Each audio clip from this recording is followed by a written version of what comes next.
দর্শক আসসালামু আলাইকুম। দেশ টিভি খবর থেকে সবাইকে স্বাগতম জানাচ্ছি। আমি জুবাইর হোসেন। এখন আমরা আছি ঢাকা গেটের সামনে। তো এখন আমরা পেয়েছি একজন হকার ব্যবসায়ী চায়ের। তো তার থেকে জানবো যে সে দৈনিক কত টাকা বিক্রি করে এবং কেমন ব্যবসা করে। আর এখনকার আপনার ব্যবসার কেমন পরিস্থিতি?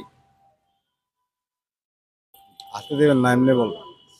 জি, আমরা তো দৈনিক ব্যবসা করি, মনে করেন দরিদ্র মানুষ, অর্থের জন্য এই অর্থ এই নিজের জীবিকা চালানোর জন্য মনে করেন ব্যবসা করি। তাই আমাদের 400-500 টাকা দৈনিক ব্যবসা হয়। একটা কারখানা আছে, কারখানার থেকে আমরা কিছু অংশ মানুষ একত্রিত হয়ে ব্যবসাটা করি। সেই ব্যবসার মধ্যে আমাদের 400-500 টাকা দৈনিক থাকে।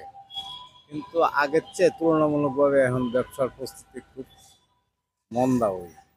তবে একদিন না একদিন বোধ মনে হয় একটা উঠবো, আমরা আছি খুব সমস্যা। কি বলবো আর কি বলবো, মানে বর্তমানে আপনাদের ব্যবসা অনেক কম একটু কম। আগের থেকে। আগের থেকে তুলনামূলকভাবে একটু ব্যবসা কম। তা আপনাদের কি কোনো চাঁদা মাদা দিতে হয়? না, আমার আগে এক সময় কিছুদিন আগে দেওয়া, কিছু কিছু সময়ে আমরা এক জায়গায় ব্যবসা করলে সামান্য 10-5 টাকা কিছু মানুষের নিত, কিন্তু এখন আর এই সাদাটা আমরা দেওয়া লাগে না। কেউই ইয়েও করে না, এখন চাপও দেয় না। এখন কোনো চাপ নাই। না, কোনো চাপ নাই। এই দিকটা খুবই ভালো মামা। তো আপনি সারাদিন কোথায় কোথায় বিক্রি করেন? এই মনে করেন ষোলোয়ারদি এবং এই ছাত্র ছাত্র লয়া চাঙ্গা ফুল এই জায়গার মানে।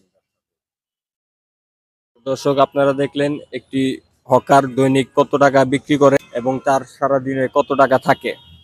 তো তাদের ব্যবসার কি অবস্থা। তো আপনার নামটা বলেন। আমার নাম মোহাম্মদ তাহের মিয়া। আমার ঠিকানা হলো কিশোরগঞ্জ ডিস্ট্রিক্ট অষ্টগ্রাম থানা। আমি কৃষিকাজ করি। আমার বাড়ি, আমার সামান্য কিছু কৃষিকাজও আছে। এই 10 দিন 12 দিন থাকি, এরপরে বাড়িতে চলে যাই। আমার বর্তমান কোথায় থাকে? বর্তমান সাঙ্গারফুল নাজিবুদ্দিন রোড। পুরান ঢাকার এখানে। জি। তো দর্শক আপনারা দেখলেন তাহের মিয়া প্রত্যেক দিন ব্যবসা কেমন করে। তো ডিশ টিভি খবর থেকে সবাইকে ধন্যবাদ। ঢাকা আমি জুবাইর হোসেন, ডিশ টিভি খবর থেকে সবাইকে ধন্যবাদ জানাচ্ছি। জুবাইর হোসেন সাজন, ধন্যবাদ।